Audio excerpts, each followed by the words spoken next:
intersection of making art and making money. Hello and welcome to Explore Your Enthusiasm, episode 134 with me, Tara Swiger. Today we're going to talk about the apps and the tools I used to travel internationally. So I'm calling this tools and apps for the international business lady, but you of course can use them even in your day-to-day normal working life, or if you're taking time off, or if you're just trying to keep your business running while you're going out of town. Hopefully these apps and tools will help you do that. So you might know that in November I took around 2 weeks, I don't want to say off because I worked the whole time, but like offline, away from my normal day-to-day business, away from normal podcast recording and Starship chats, and I taught at 2 different weekends in the UK. The first one was the Geeky Puffin Knit Palooza, which was in Farnham, and it's a really, really adorable town right outside of London. I taught 2 workshops there, map making and Get More Done, and I had a great time and met so many awesome yarn-based businesses, both yarn makers and bag makers and knitwear designers. And then the next weekend I taught in Manchester, England, with Jolie of JolieCreates.com. Now she helps tech editors and knit designers build their businesses and figure out what they want to do. She's been a member of the Starship, so I've gotten to know her so well over the last year. We decided to teach a 2-day event together, which went beautifully. We talked all about marketing your creative business in order to grow it, along with how to find time to do everything, social media, emails, your general marketing message, and we had like a really, really great time. But in between that, I went up to Edinburgh and stayed for 3 or 4 days there, and we went to London, and of course we were in Farnham and Manchester. So I was doing everything from my business with just my cell phone. So I did not open the laptop once. We had the laptop with us so that Jay could edit the podcast episode. Oh, I take that back. I opened the laptop in order to record the episode, the last episode of the podcast. If you haven't listened to that, in it I talked to 2 of the retreat goers, Allison and Rachel of Yarn in the City. They do a lot of yarn events in London, and I interviewed them for the podcast, which was episode 133. Opened my laptop for that recording, and that was it. So I ran my business entirely from my phone, and I have done that many times. So if you've been a long-time listener, you know that I have taught on the West Coast, in California and Oregon and Washington, that I have taught this year a lot on the East Coast, in outside of Baltimore, Maryland, and in Charleston, South Carolina, and kind of all over the place. I haven't done a lot in the middle. I'm still looking for teaching opportunities in the middle of the country. But this January, I'm going to be teaching at TNNA. I'm doing the full day workshop for Build a Better Business. So if you are in the needle arts industry, you're a yarn shop or a quilt shop or an embroidery shop, or you're a yarn maker, check that out. It's going to be linked below this video or in the show notes, which you'll find at taraswiger.com/podcast 134. And if you want to come to that all-day workshop, it's a very rare thing I'm doing, and it'll be in San Jose right before the start of the TNNA National Show. So I am always needing to figure out how to keep my business going while I'm away from it. And we talked about the specifics of what to focus on in your business in the class, Take a Break Without Breaking Your Business. So if you want to step back during the holidays and do less, or you're traveling to see family, or you just want to scale down what you're doing any of the many life reasons, you can check out that class at taraswiger.com/leave. And in it, I mention all my favorite tools, but a lot of you were asking about what I used specifically this trip to the UK, so I'm going to share that with you today. Oh, and as a reminder, this podcast episode came directly from patrons. So the people who support me on Patreon get to decide what I'm going to podcast about each week, and this idea came directly from them. You can check that out at patreon.com/taraswiger. If you become a patron, you get to tell me what you want me to podcast about each week. So I broke these tools and apps up into 2 categories. The first one is what kept my business running, and the second is like how I managed our travel, because like I said, there is a lot of travel everywhere on trains and airplanes and Ubers and cabs. So first we'll talk about the business stuff. If you are an international business lady, or if heck, you're driving 2 hours away to go see your family this holiday season, some of these tools might be helpful for you. Now the first one is Asana. Asana is the way that I manage all of the tasks in my business for me and my team members. So you guys probably know that Jess, I call her my Vulcan. You can reach her at vulcan@tarazweiger.com. She is my number one. She is the one who does all of the repetitive weekly stuff that makes this podcast happen, that makes my emails come out on time, that makes the Starship run.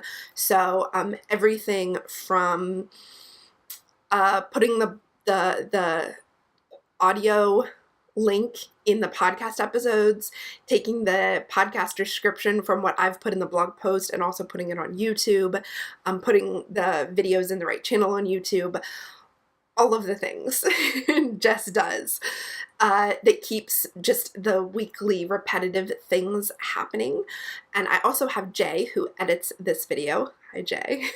Splits it into both video and audio, posts those to the places that they go, and makes all of my worksheets, including transcripts and class workbooks, very, very pretty. He does, we call him the producer, because he produces this video and like edits the audio, everything, and he produces my workbooks and products, like the Take a Break Without Breaking Your Biz class. He made that all beautiful and made all the different worksheets that come with it. So those are the two people on my team, and we need some way of people knowing what needs to be done and what has been done and what's going on. And so we use Asana.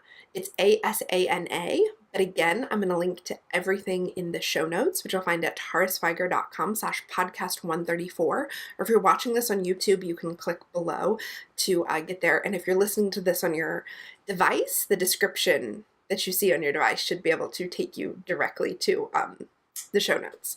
But so Asana is the thing that my team uses to keep track of all of our team stuff.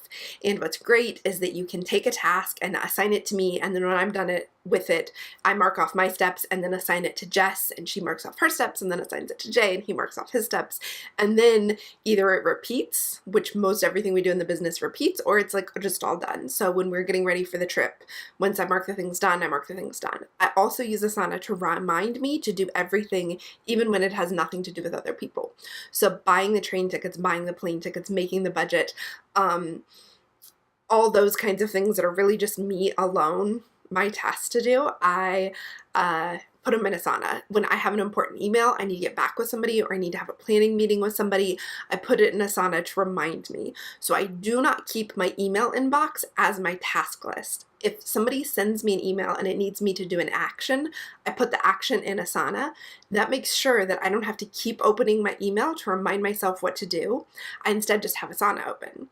Now, the other important thing about Asana and why it matters in my travels is that it was the only notifications I have turned on my phone is from Asana. So I put up an autoresponder telling people that I would not be answering my email, and if you had a question or an issue, email Jess.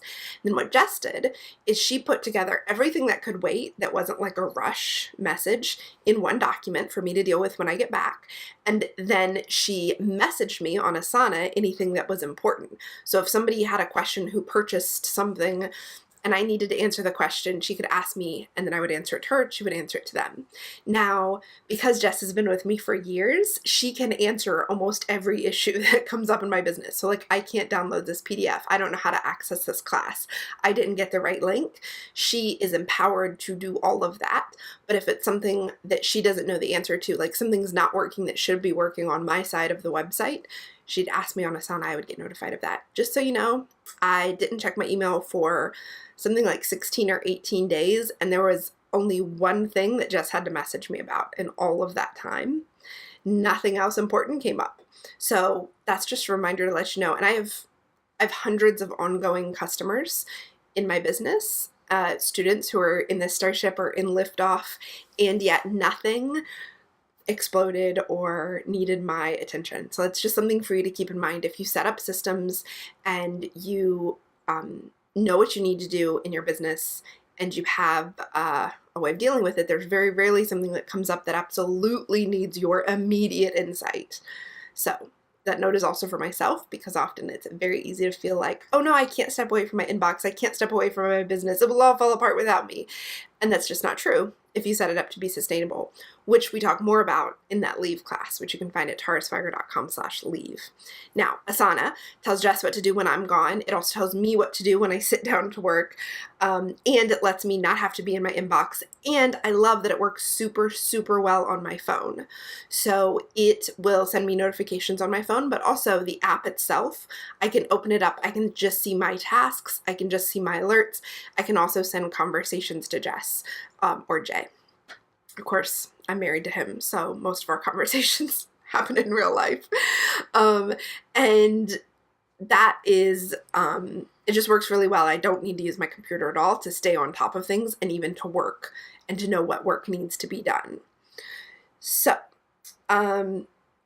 along with Asana, one of the tasks that needs to be done even when I'm gone is sending emails. So you guys get a weekly email when a new podcast episode comes out that tells you the new episode. If there's a webinar, it invites you to the new webinar, gives all that information to subscribers, and that is all managed through ConvertKit. Now, I discovered while I was gone that ConvertKit is actually very mobile friendly too. So I was able to write emails. If some of you guys may be aware that I did a Black Friday special, it's long gone by the time you guys listen to this. But I came up with that idea in the car. We had a 4-hour drive home from the airport back to our house at the very end of our trip. I came up with the idea. I wrote out all the details, and then I wrote the emails and scheduled them all from ConvertKit. And then I did not get on my computer on Black Friday because I was having just a rest day to recover from my trip and recover from Thanksgiving and all the craziness. And I was able to look at how it was working on ConvertKit and even resend to people who didn't open, and look at the numbers and look at the click-throughs all from my phone, which I loved.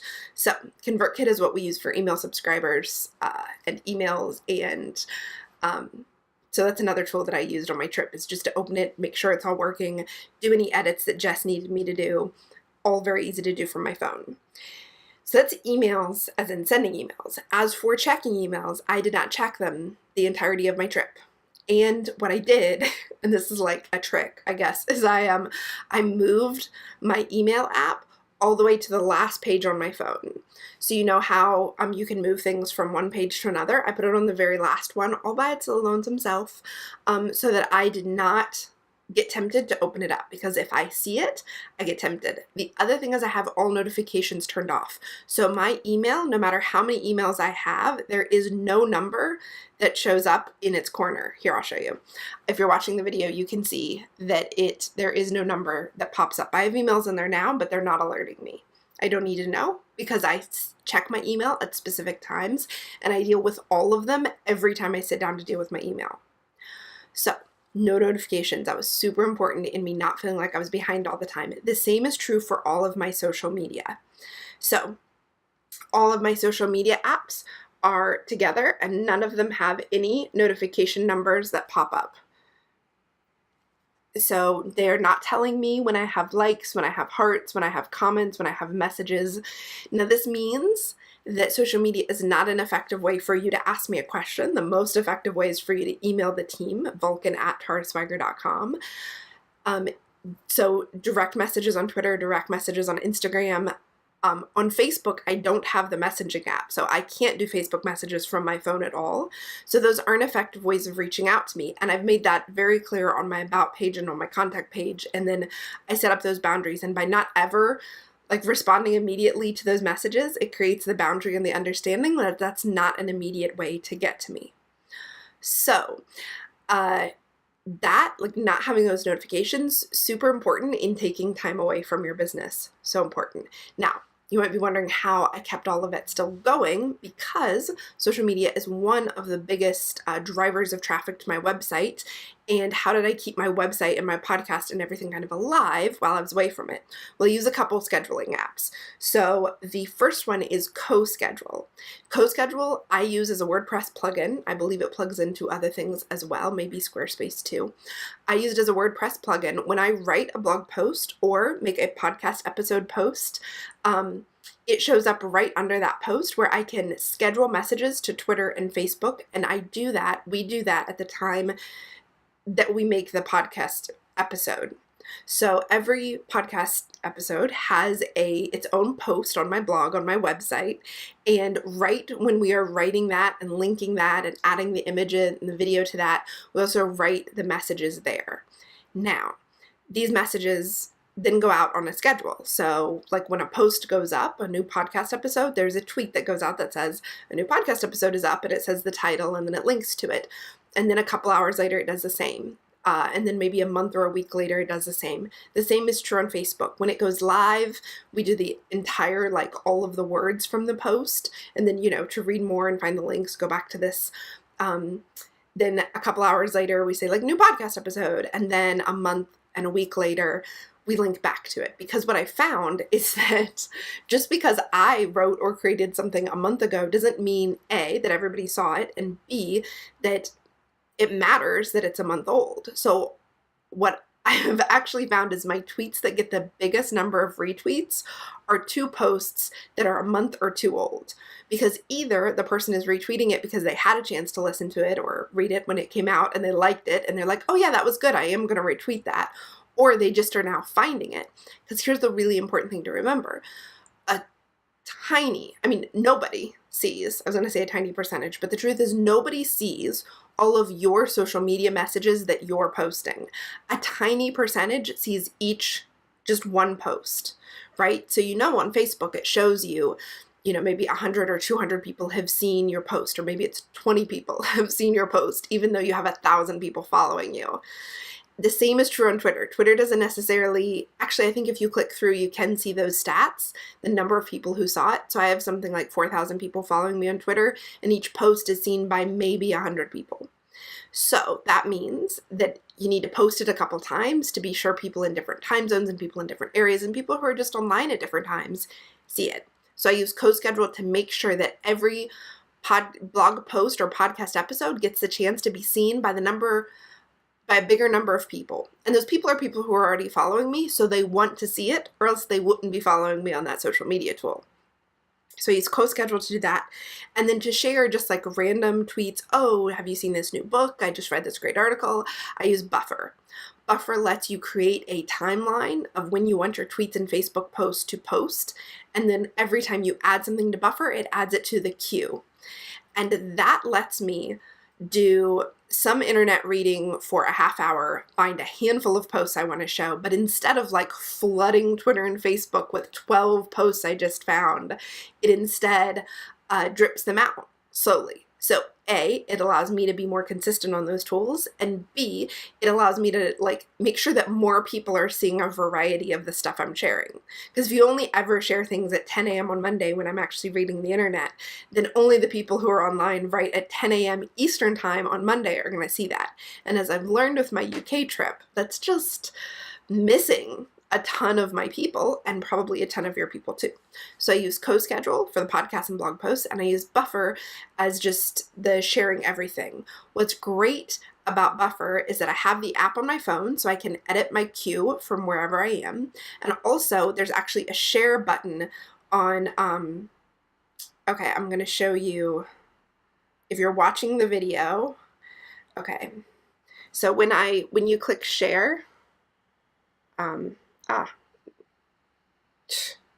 okay, let's try that again.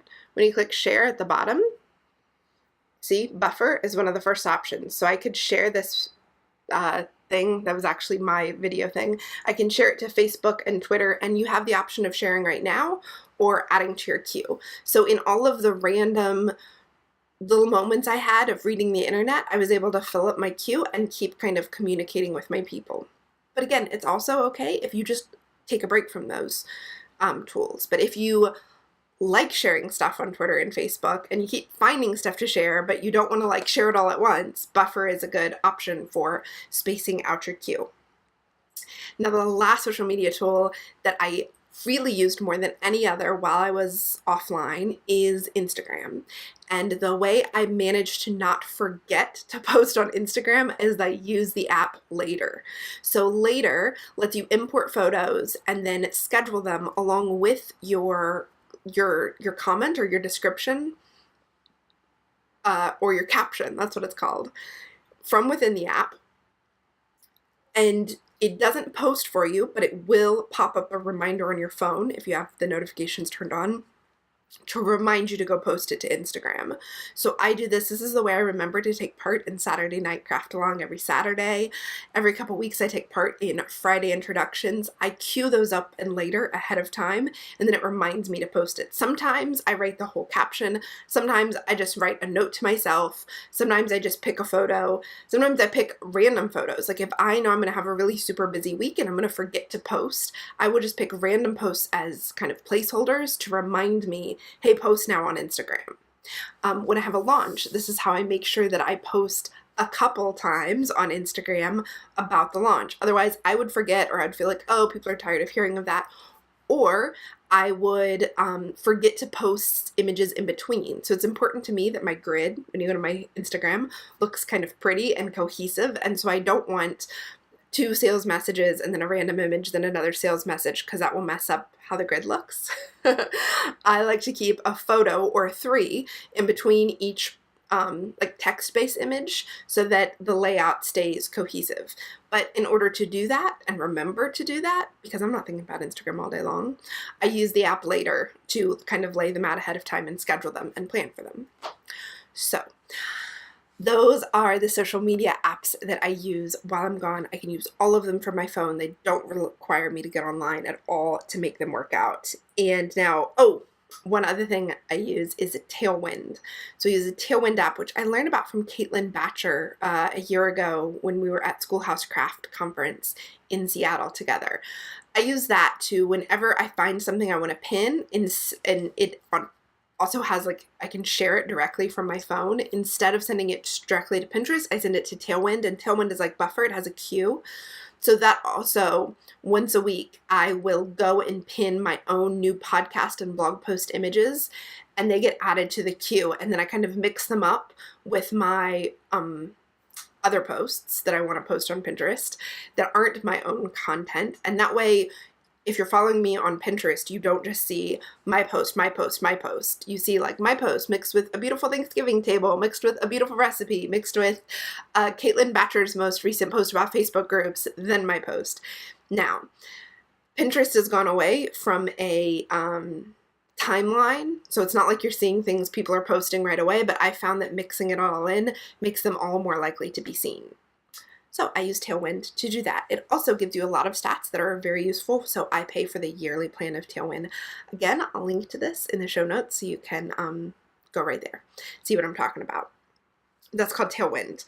Then there are 2 more apps I use for my business that I want to cover. The first one, and this is specific for podcasters, is the app Auphonic. I didn't use it this trip, but I've used it in the past. You can record directly from there, and then you can set up your settings so it will do certain things to your audio each time that make it like sound a little better and crisper and clearer. And then what's awesome is you set up templates within Auphonic for whatever kind of post you have, and it will do the things automatically every time you choose that template. So my template includes my podcast intro and my podcast outro, and it includes where to send it. It sends it to both Libsyn and to a Dropbox folder where all my podcast episodes live, so I have a backup. So when I am on the road, I can record something, put it in that template, click save, and it will add the intro and outro, and it will send it to Libsyn, which is my my host, my podcast host, which is how you guys are listening to this podcast if you're listening to the audio version, and it will send it to Dropbox so it saves the version, so then I can just delete it off my phone. I found that so useful when traveling. Now, again, I didn't use it this time because I interviewed Allison and Rachel instead of doing just an audio podcast. We did that on video.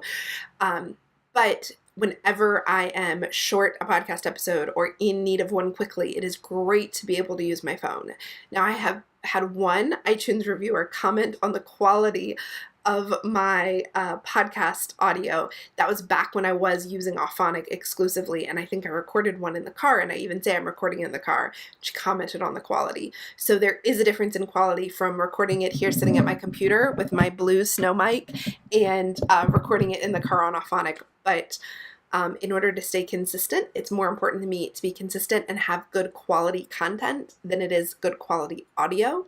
And so Auphonic works for that. But if you're a podcaster and you're wondering how do you stay consistent from the road, Auphonic. Again, it'll be linked. The last one that I use all of the time is Evernote. So I use Evernote to save things from the internet. I have an Evernote web clipper in my browser, so I can save whole posts, links, pictures, just little snippets I want to save.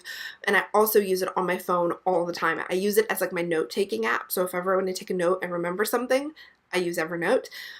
When I plan my classes, I write out the outline and all the major points and anything I want to make sure I hit.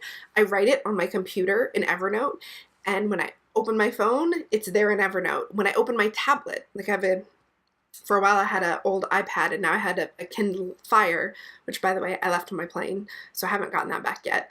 They both have Evernote too, so as long as I connect them to the internet, they get the most recent version of that class, and I can use them standing in front of my class. My notes are right there. What's awesome is that it works so seamlessly across devices. I edit my classes like on the plane often in Evernote on the tablet or on my phone, and yeah, I just have to make sure I connect to Wi-Fi to update the version that I have on whatever I'm going to use, and there it is. Often, when I don't have access to Wi-Fi, I will just make the whole thing on, like when I'm at home, I'll update it. So the most recent version when I was at home is on Evernote, and then I'll make all the changes on the device I'm going to use, and then I don't have to worry about it uploading or Wi-Fi connection or anything, and I love it. It's also really great, like I was in the middle of teaching the class in Manchester, and somebody had a question about the stats on social media usage. Well, I had clipped those to Evernote years ago when I taught one of my first social media classes at TNNA, like back in 2012, 2013. So I was able to search for those in Evernote right there and share them with her, and also get a link to more recent ones that I had saved. So I just use it all the time. I love it. It's fantastic because you don't have to be connected to the internet. Once it's saved on, like once you've connected and it's updated, then it's on there. So I don't have to connect again. It's not like I have to be connected in order to use it. And that is especially helpful if you're on a plane or somewhere without Wi-Fi, or you don't want to use your data. Like when I was overseas, I had a very tiny international data plan, and so I only connected my phone when I was on Wi-Fi. Speaking of that, that brings us now to the personal apps. So because I had a limited amount of text and data, and I only connected when I was on Wi-Fi, somebody there in the UK told me to use WhatsApp. It's WhatsApp as a way of texting with the people who were there to like stay in contact. So when Jolie and I were planning when to get together, or we had questions about things, or we were talking about the workbooks, we used WhatsApp, and she was then knew she wasn't using up my limited text messages, and I wasn't using any data because I had it only set to update when I was on Wi-Fi. So when I would get home back to our place that had Wi-Fi, connect, and I would get all those messages and answer them. And it was just a really great app to use when you don't want to use your text app. Really, that's the best thing I can say for it. So I'm going to try to get my mom on it as well. So that way we can talk on WhatsApp instead of text. It's yeah, and it will back up your stuff, and Jay and I used it to like, oh, I'm going here, are you going there, instead of, because we didn't put an international plan on his phone because we didn't see the point in having it on both phones. So he only used his phone connected to Wi-Fi, and he had no texting or calling. So we used WhatsApp to chat, and you can even call each other when connected on Wi-Fi with WhatsApp. So I'm a fan. Now, the big app I used for my trip that helped so much, and again, this is more of a personal app than a business app, and that is the app TripIt. So TripIt helps you, once you connect it to your email, it sucks up all of any emails you get that are confirmation emails. So from the airline, from the train companies, from Uber, from Airbnb, from hotels, from like Open Table, if you make restaurant reservations, it sucks it without you having to do anything. Whenever your phone's connected to Wi-Fi, it sucks it out from your email and it puts it all in a timeline for you. So that is how we managed everything. Every time I bought train tickets, every time we had a plane that we needed the confirmation code or the times or the dates, I would just open the TripIt app, and instead of having to search for this specific okay, where's my flight confirmation? Okay, where's that train confirmation code? Okay, what's the address of the Airbnb, or what's the lockbox info of the Airbnb? It was all sucked up into TripIt. So I would open up TripIt. I would say, oh, this is where we're going. This is the time we need to be there. Or when mom would text and say, when do I pick you up from the airport? I just opened TripIt, looked at my flight times right there, and I didn't have to keep going into my email, because remember, I was staying out of my email.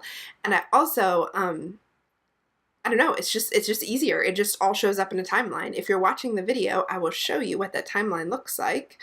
And if you are watching the audio, you know that you can go to the podcast episode. The videos are always right there. Also, it will put your trips in different trips. So I have upcoming one to San Diego and I have upcoming one to San Jose. My past trip to the UK in November is much longer. You guys can see. You can also add things yourself. So this has my train, this is my flights, this has my hotel check-ins, my Airbnb check-ins, all there with times. And if you click on anything, it's got all the details. So this is a train example I'm showing on the video. It left Manchester Piccadilly at 9:37. It arrived at Liverpool Lime Street at 10:31. And if I had clicked through for more details, it would show me the confirmation code that I used to pick up the tickets.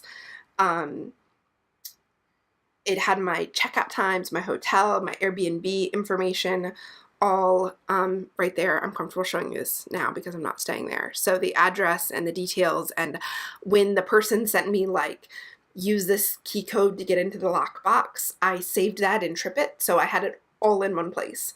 And again, this is like saved in my computer, so if I'm not, or rather saved to my phone, so I'm not connected to Wi-Fi, it's still accessible, and I don't have to use my data to get to it. It's like here saved on my phone, which is really important to me. In the past, I've used Evernote, but then what happens is you have to search Evernote and everything is separate. So what's great about TripIt is it's all in one timeline. You can see just the parts that are coming up next and get all the information in one place with no searching. That was my big app that I discovered and used. That was recommended to me by Kim Worker when she was planning her book tour event for Make It Mighty Ugly. I think the book's just called Mighty Ugly. She recommended that app for planning that massive book tour, and it was super helpful. So I heartily recommend it if you're going on any kind of trip that has multiple legs or multiple steps or multiple hotels. It's very nice to have it all in one. Now, I mentioned this a couple times. We used Airbnb, which I am amazed at how many people don't know about Airbnb. So if you don't, it's spelled Air and then B-N, the letter N, B.com. And it allows people to rent out rooms or even whole apartments or houses to other people on the internet. And it's very secure. Your payment is secure. There's a rating system so you can read the reviews that people leave, so you can figure out if something's really as good as it looks. Of course, there's lots of pictures. I've used it for years and years to go all over, and I've always had a good experience. Sometimes I've picked places that are a little more either harder to get to or not as big as I had hoped, but often if you read the reviews, they will tell you that. So I've saved so much money. I don't know if you guys have ever tried to go to Seattle, Washington, but there are not, in the neighborhoods where my friends live, in the little neighborhoods that aren't directly downtown, there aren't any hotels. So the hotels are all limited just to the downtown area, and they're super expensive. Well, not super expensive, not like New York expensive, but they're expensive, over $100 a night easily. On Airbnb, you can find all kinds of rooms, houses, apartments, little guest houses that are in people's backyards for something like $60 and $70 a night. So every time I go to Seattle to see my friends, if I'm not staying with one of them, like when Jay and I are both together, we will stay in an Airbnb. The one we found in the Fremont district, which is a really cute little neighborhood, it was actually someone's guest house in their backyard, and it was adorable and perfect, and it was like $65 a night, which is unbelievable.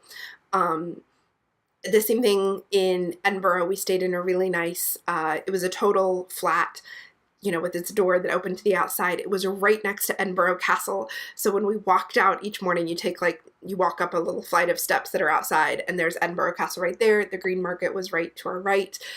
There was a cat cafe where you'd go in and pet cats and drink coffee right on that corner. So it's pretty amazing. And then we also stayed in one in London. Now, the mistake we made in London is it said it's on the 3rd floor. Now, if you're in the UK, you know that the first floor, what we call the first floor in the States, is floor 0 in the UK. And so the 3rd floor really means, in American terms, it means it's on the 4th floor. And there was no lift, and the stairs were all like completely vertical, very narrow, like not deep enough for your foot to go on. So we climbed way more steps than I intended when we got in at like 11:30 at night in the Paddington neighborhood. The bonus is we were like a 5-minute walk from Hyde Park and maybe a 10-minute walk from Kensington Palace.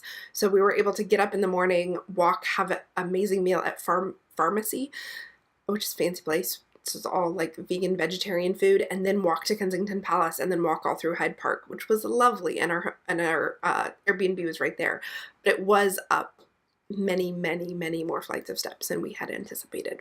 So that is a downside of Airbnb, but I heartily recommend it for any trip you're going anywhere, especially if you're going somewhere where there aren't a lot of hotels. So we had friends come visit us here. There are very few hotels in my town, and they're all kind of like Motel 8 quality, except for the one really super fancy hotel, which is like just in a part of town where it's kind of hard to get around and there's a lot of traffic, and it's right next to the university, and it's super expensive for what you get. So when friends came to visit, I told them to look on Airbnb, and sure enough, they found this gorgeous farmhouse on all of this land that was absolutely beautiful, and it was like a 5-minute drive from our house, and for less than any of even the Motel 8s would have been, and it was a whole house for their family. So Airbnb. Even in small towns, there's often some really great places. So the last app I used, which might only be applicable to those of you in the UK, then you probably know about it because I saw ads everywhere, but the Trainline app. So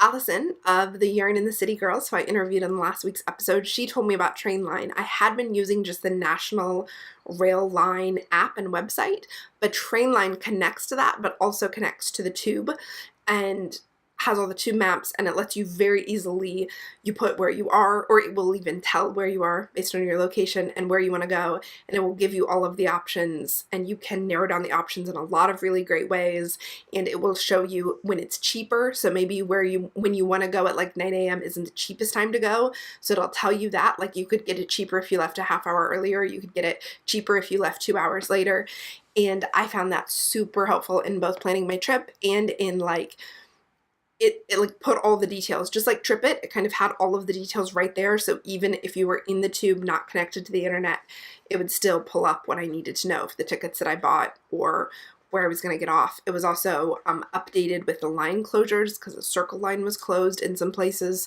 and it warned us of that and told us what we should do. It was very helpful. That's a Trainline app. Again, I'll link to it.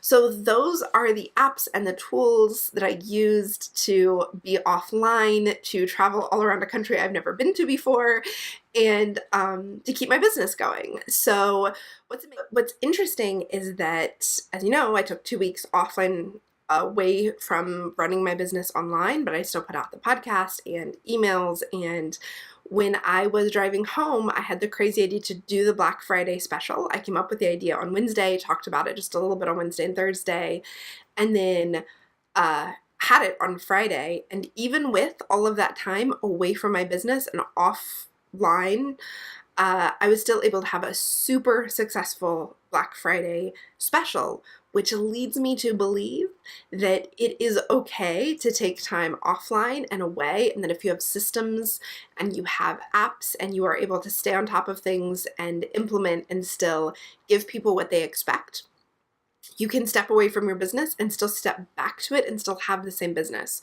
So you guys might know that over the summer I took an extended break, and then in November I took these couple weeks off to go overseas and teach, and I've taught a lot this year and have taken time away from my online business, and this year has been the best so far in my business.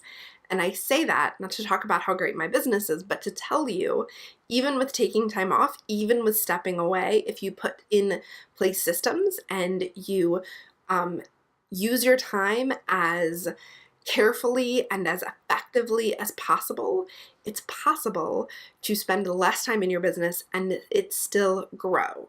So that is the aim of our Take a Break class. You can find more out about how to do that and how to identify what tasks you need to do, what tasks actually make money, what you can step back from. You can identify all that in the class. Take a break without breaking your business, which you'll find at tarasweiger.com/leave. I hope these apps and tools work for you. I hope you got some ideas of what you can do, especially with the holidays and a lot of travel coming up. Thanks so much for listening and have a fabulous, enthusiastic week. I would love to know what trips you're taking, what tools you use, what apps you like, how you manage your business. Share it all with the hashtag #ExploreYourEnthusiasm. And don't forget, if you enjoyed this episode or you enjoy this podcast, help other people find it by leaving a rating and a review on iTunes or subscribing and giving it a thumbs up on YouTube. Thanks and have a great day. Thanks so much for watching. You can get weekly lessons like this in your inbox, along with access to worksheets and checklists and transcripts from all the podcast episodes when you sign up below. You can also subscribe on YouTube, and YouTube will notify you when there's a new video.